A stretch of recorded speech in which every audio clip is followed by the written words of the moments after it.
এরপরের যেই আমার মূল প্রশ্নটা ছিল যে, কোন পরিস্থিতিতে ৭৫ এর ১৫ই আগস্ট হলো?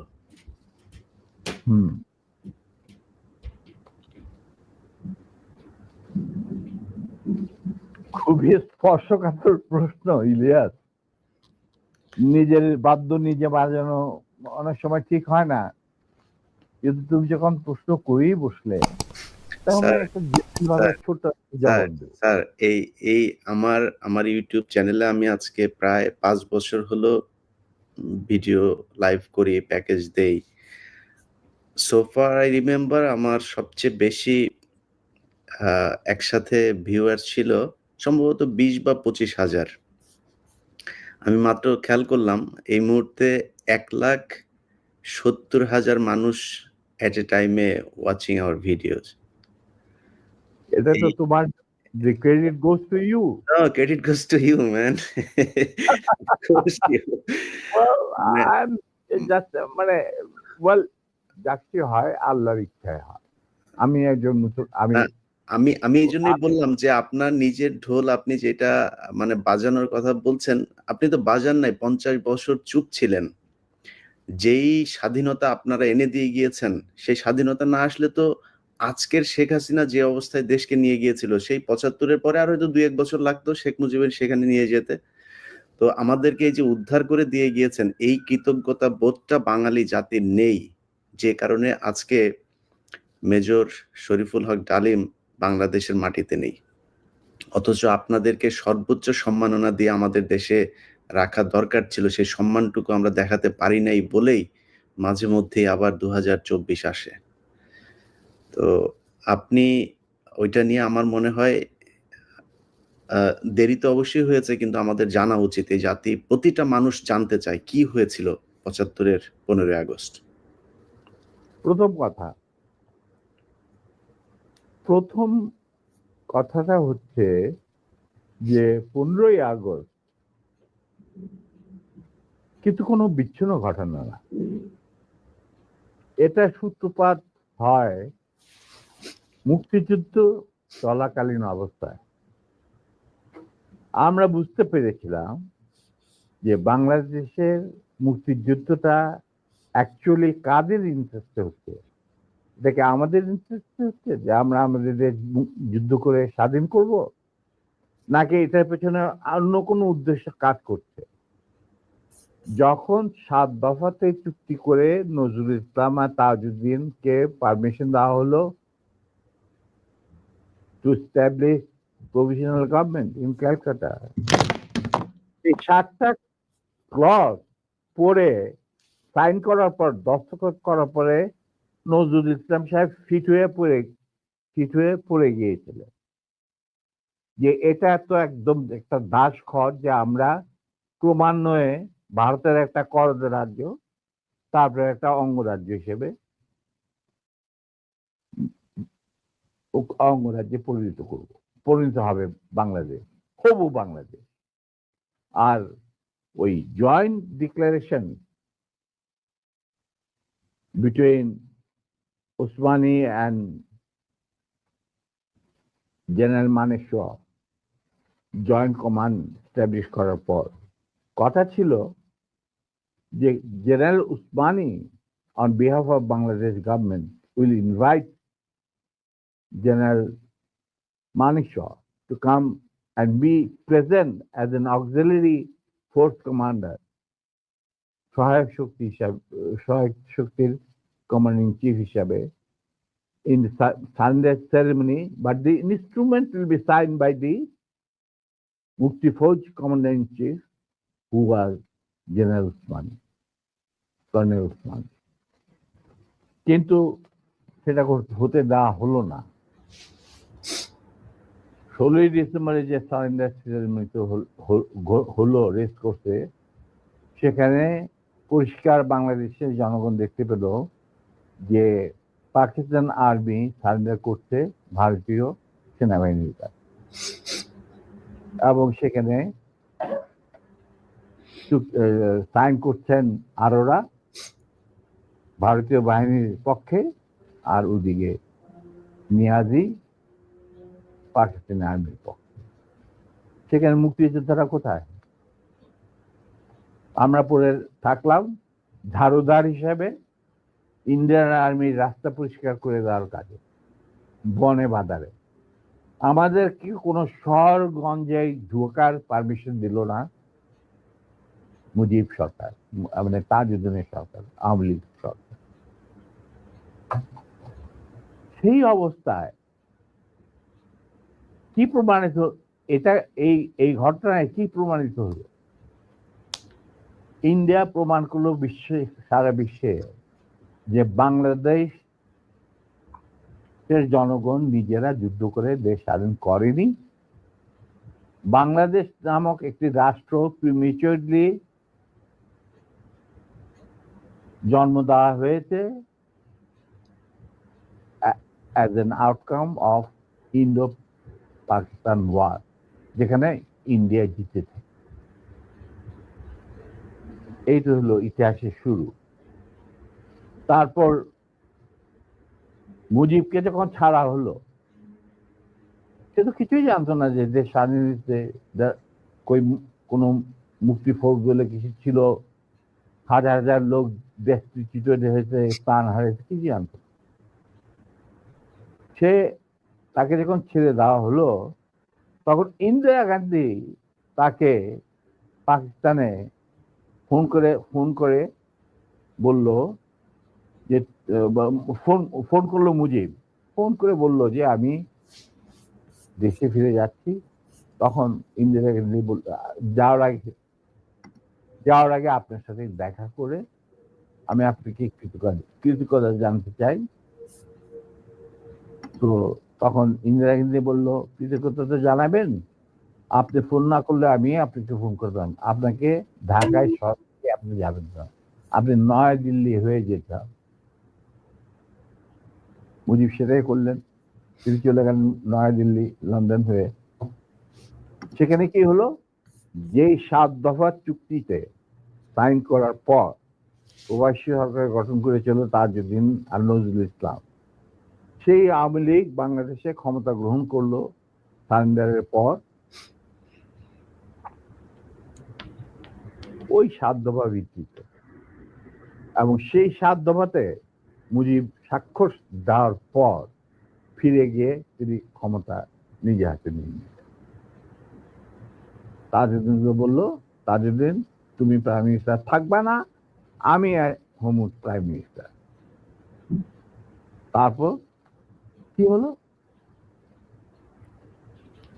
কোনো নির্বাচন নাই, কিছু নাই। ওই 70-এর নির্বাচনের সুবাদে তারা ইন্ডিয়ার 4 স্তম্ভ ডুপ্লিকেট বাংলাদেশে ইম্পোর্ট করে তার উপরে একটা সংগঠন বানানো,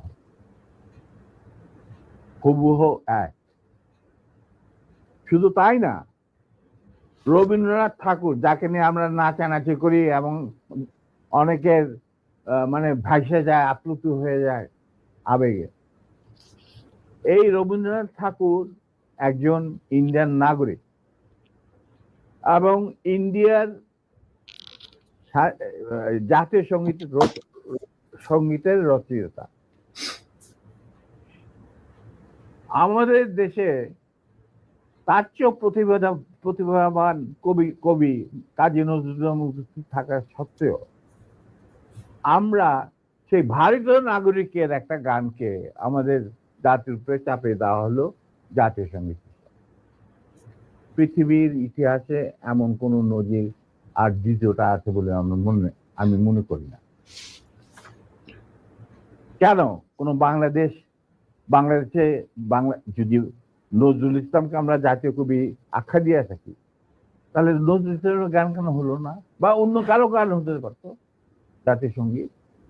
ভালো ভালো কবি সাহিত্যিক ছিলেন আমাদের দেশে, কিন্তু পৃথিবীর ইতিহাসে কোথাও নাই যে বিদেশি এক নাগরিকে, যে নাকি তার দেশের জাতীয় সঙ্গীত রচনা করেছে এবং আমাদের শুদ্ধ স্বাধীন বাংলাদেশে এসেও আমাদের জাতীয় সঙ্গীত রচনা করতে হবে। কি ধরনের কথা? That means you have nothing in your hand. তারপর মুজিবকে দিয়ে রক্ষী বাহিনী সৃষ্টি করলো ইন্ডিয়া। তারা বাংলাদেশের সামরিক বাহিনীকে দুর্বল করে একটা নামের মাত্র সামরিক বাহিনী, হাতে লণ্ঠন করে ঠনঠন, এই ধরনের একটা সেনাবাহিনী রাখবে। আর কারণ একটা সেনাবাহিনী তো রাখতেই হবে, কারণ যে কোনো জাতির মেরুদণ্ড হচ্ছে সেনাবাহিনী।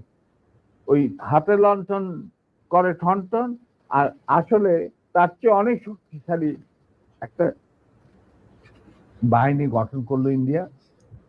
স্যার ওই যে ৭ দফাটা আমরা তো ইতিহাস পড়ে আমরা তো আসলে সাক্ষী না, আমরা পড়ে মানুষকে জানানোর চেষ্টা করেছি। আপনার স্মরণ আছে ৭ দফাটার কথা কি কি ছিল ওই দফায়? যদি কয়েকটা গুরুত্বপূর্ণ জায়গা যদি মনে রাখেন।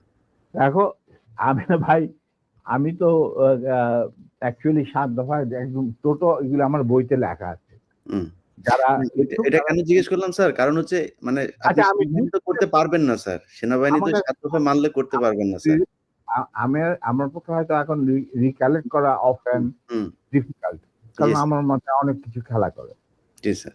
দু একটা জিনিস বলছি, যেমন ধরো মুজিব এবং তার সরকারকে প্রোটেকশন দেওয়ার জন্য ইন্ডিয়ান আর্মি অবস্থান করবে বাংলাদেশ। বাংলাদেশের কোনো শক্তিশালী সামরিক বাহিনী গঠিত হবে না। বাংলাদেশের কোনো স্বাধীন বৈদেশিক নীতি থাকবে না।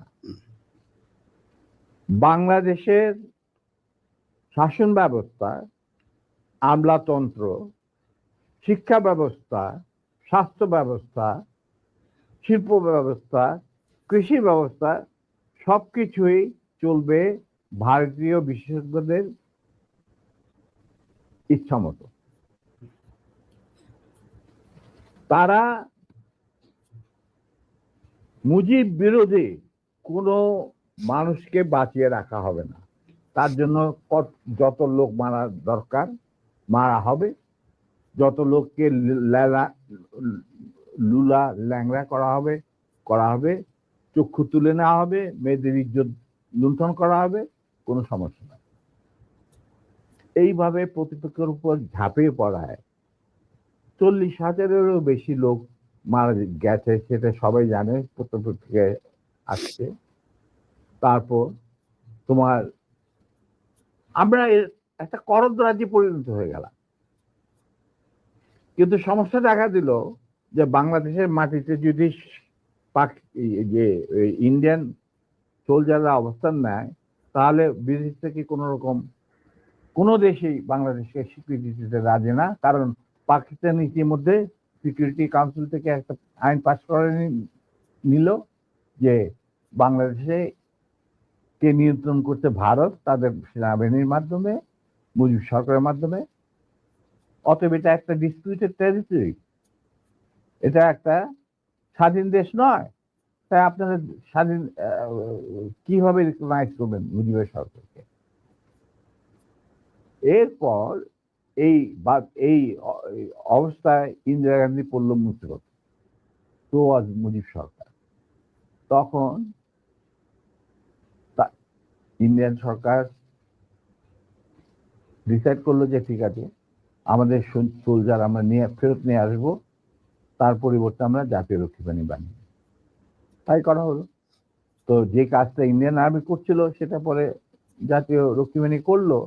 আর কি ধরনের অত্যাচার, অবিচার, কি ধরনের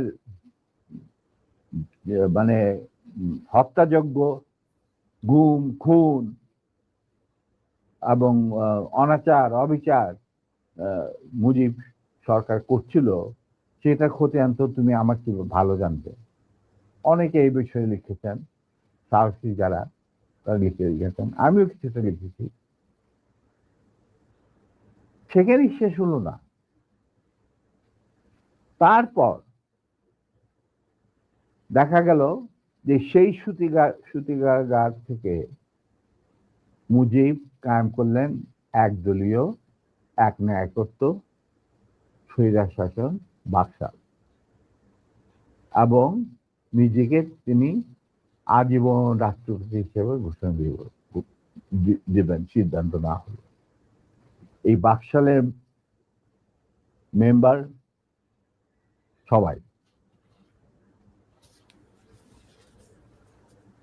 সেই বাকশাল করার পর মুজিবের শক্তি বেড়ে গেল, তার নিষ্ঠুরতা এমন অসহনীয় পর্যায়ে চলে গেল, ইলিয়াস লুটপাট, মার ধর, চোরাচালান, নকল টাকা ছাপানো ভারত থেকে, এই সমস্ত মানে একটা আমাদের মনে অস্তিত্বই এমন অবস্থায় গিয়ে থাকলো যে মানুষ একদিন মুজিবের জন্য দোয়া করেছিল যে আল্লাহ আমাদের এই মুজিব আমাদের চোখের মনি, আমাদের বাঁচাবে, দেশকে স্বাধীন করবে, বাঙালিদের ন্যায্য অধিকার আদায় করবে। সেই মুজিবের জন্য লোকজন আল্লাহর কাছে দোয়া চাচ্ছিল যে আল্লাহ আমাদের আজাদ দাও, নমরুদের হাত থেকে আজাদ দাও, আমরা তো শেষ মরে যাচ্ছি, সব কোথাও কোনো কেউ নেই প্রতিবাদ করা। এটা তো আমরা যারা সেনাবাহিনীতে তখন ছিলাম, যারা দেশপ্রেমী যোদ্ধা, তারা ঠিক মেনে নিতে পারেনি। যেভাবে তারা মেনে নিতে পারেনি পাকিস্তানের জান্তাদের অবিচার এবং দুরাচার। এরই পরিপ্রেক্ষিতে তাদের নেতৃত্বে সংগঠিত হয় একটা সেনা বিপ্লব। অনেকে বলে মুজিবকে মারা হলো কেন? মুজিব তো মারা যায় নাই, মুজিব নিহত হয়েছে একটা সেনা অভ্যুত্থানে ঘটাকালে। সেনা অভ্যুত্থান তো আর খালেদাতে মার্বেল খেলে না, ওখানে দুই পক্ষ থেকেই গোলাগুলি হয় এবং হতাহত হয় দুই পক্ষে। যেমন মুজিবের পক্ষের কিছু লোক মারা গেল, সেভাবে বিপ্লবীদের সেনা অভ্যুত্থানকারী বিপ্লবীদের তরফ থেকে কিছু লোক প্রাণ হারায়। এটাই বাস্তবতা। কিন্তু তারা বিজয়ী হয়ে গেল, বিপ্লবীরা বিজয়ী হলো, তারা ক্ষমতা তাদের নিজের হাতে নিয়ে নিল স্বতঃস্ফূর্ত ভাবে। ইলিয়াস, ঘোষণাটা অবশ্য আমি দিয়েছিলাম, স্বতঃস্ফূর্ত ভাবে মুজিবের সেই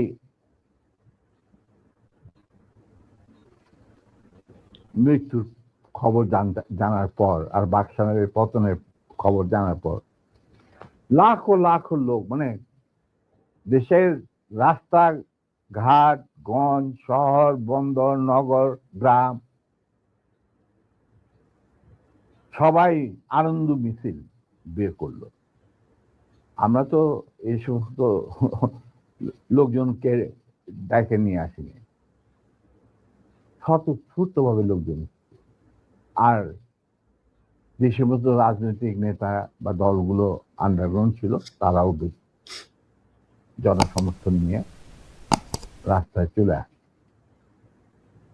এইভাবেই জনস্বীকৃতি পেয়েছিল 15 আগস্টের 32 সামরিক অভ্যুত্থান। এবং পরবর্তীতে খালেদ মোশাররফের প্রতিক্রিয়াশীল কুচক্রীদের কুদাতার বিরুদ্ধে ঘটা 7 নভেম্বর সিপাহী জনতার বিপ্লব, এগুলো সব একই সূত্রে গাথা। তো আমি বলবো যে আমাদের ফার্স্ট রিপাবলিক ছিল ফ্রান্স রেভলিউশনের পরিপ্রেক্ষিতে বলছি, ফার্স্ট রিপাবলিক ছিল 71 মুক্তিযুদ্ধ, তারই ধারাবাহিকতায় হয়েছে 75 আগস্ট বিপ্লব, তারই ধারাবাহিকায় থার্ড রিপাবলিক হয়েছে 1924 সালের ছাত্র জনতার গণ অভ্যুত্থান।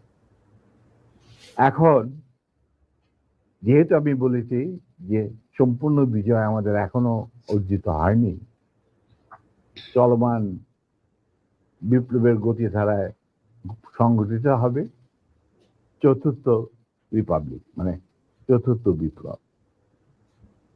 আমি এবং আমার সাথী ভাইরা যারা এখনো বেঁচে আছেন, যে অবস্থাতেই আছেন, আমরা যদি আমাদের বর্তমান প্রজন্মের বিপ্লবীদের, ছাত্র জনতা, তাদের বিপ্লবী কাণ্ডে কোন রকম অবদান রাখতে পারি, আমাদের নিজস্ব অভিজ্ঞতা, যোগাযোগ থেকে, তাহলে আমরা সেটা করতে প্রস্তুত, পিছপা হব না ইনশাআল্লাহ। এবং আমরা তাদেরকে শ্রদ্ধা, সালাম এবং বিপ্লবী সালাম সাথে মন থেকে দোয়া করছি যে তাদের বিপ্লব যাতে ব্যর্থ না হয়, তারা যাতে বিজয় সংগঠিত করে বিজয় অর্জন করে, তার যাতে একটা সুখী, সমৃদ্ধ, শক্তিশালী বাংলাদেশ গড়ে তুলে তাকে দুর্জয় ঘাঁটি হিসেবে স্থাপিত করতে পারে। এই আমার